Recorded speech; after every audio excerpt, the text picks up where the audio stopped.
Hey friends, I'm John Laspina, your carnivore teacher, back with our plant toxin series. Today we're going to talk about saponins. Saponins are a class of naturally occurring compounds found in a variety of plants, particularly in legumes, soybeans, quinoa, and some vegetables. They are characterized by their soap-like properties as they can foam when shaken in water, which is why they are called saponins, from the Latin word sapo, meaning soap. Saponins have both beneficial and potentially harmful effects. Here are the positive effects, so something good. Saponins may help neutralize free radicals, reduce oxidative stress in the body. Sounds good. Immune support. Some studies suggest saponins may help boost immune function.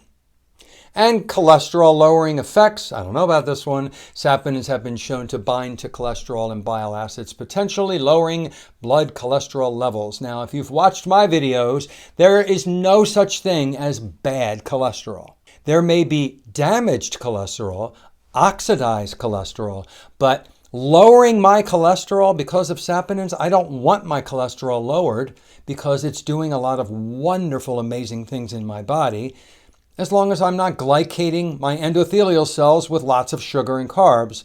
I want my cholesterol healthy. Now let's look at some of the negative effects of saponins. Gut irritation. In large amounts, saponins can disrupt the gut lining, leading to digestive discomfort like bloating, gas, and diarrhea.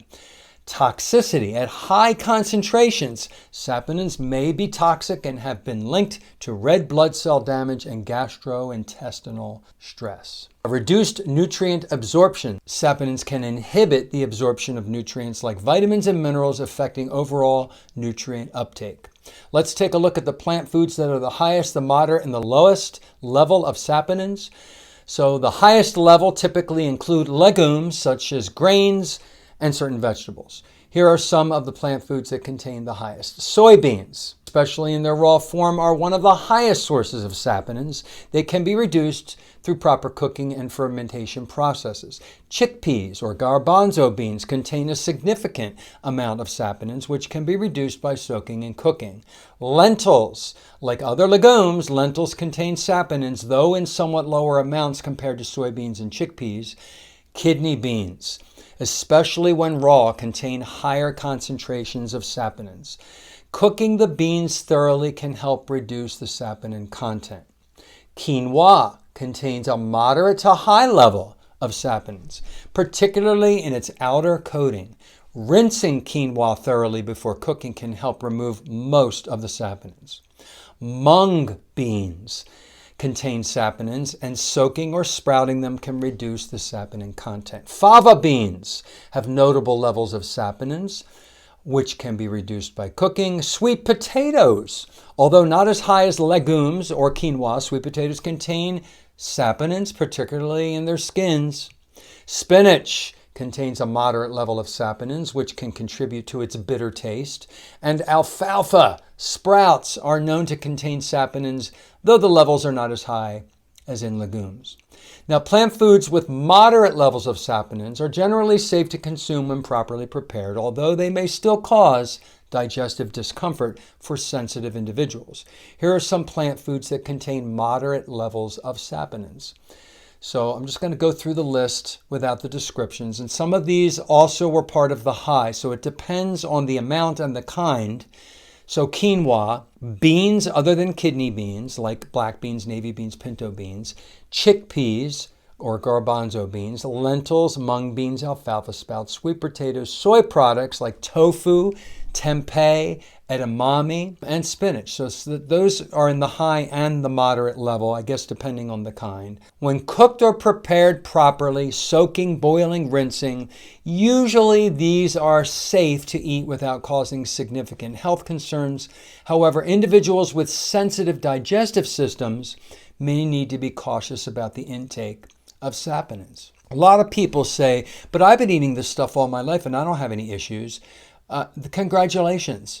But many people have autoimmune issues, or they don't realize they have them, or they have a sensitivity to just a small amount of one of these plant toxins. So whether you have had an issue, that does not prove or disprove anything. It just means that your body is able to tolerate the toxin. You're still putting toxins in your body.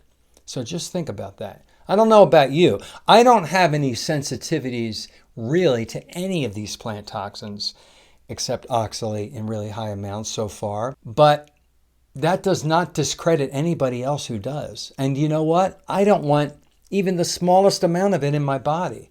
I'm not having issues with them when I used to eat it, but why put it in the body anyway when you don't need to?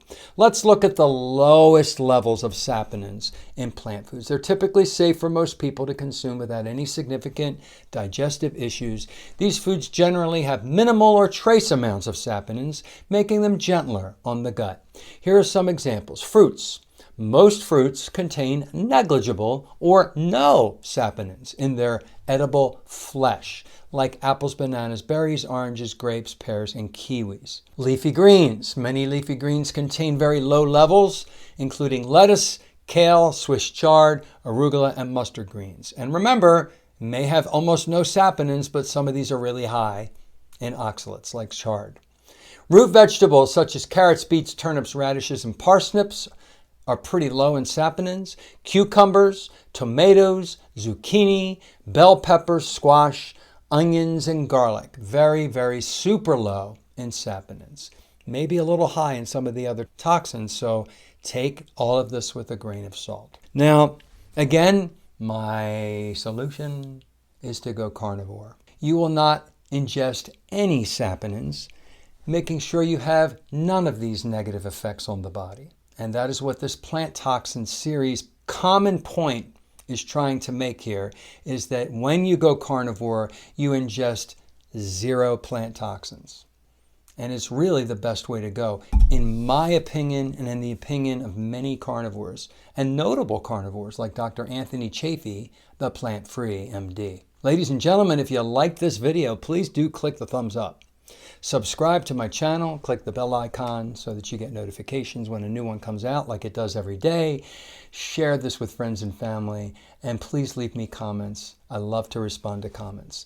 My next video that you'll see is about salicylates. Stay tuned for that one.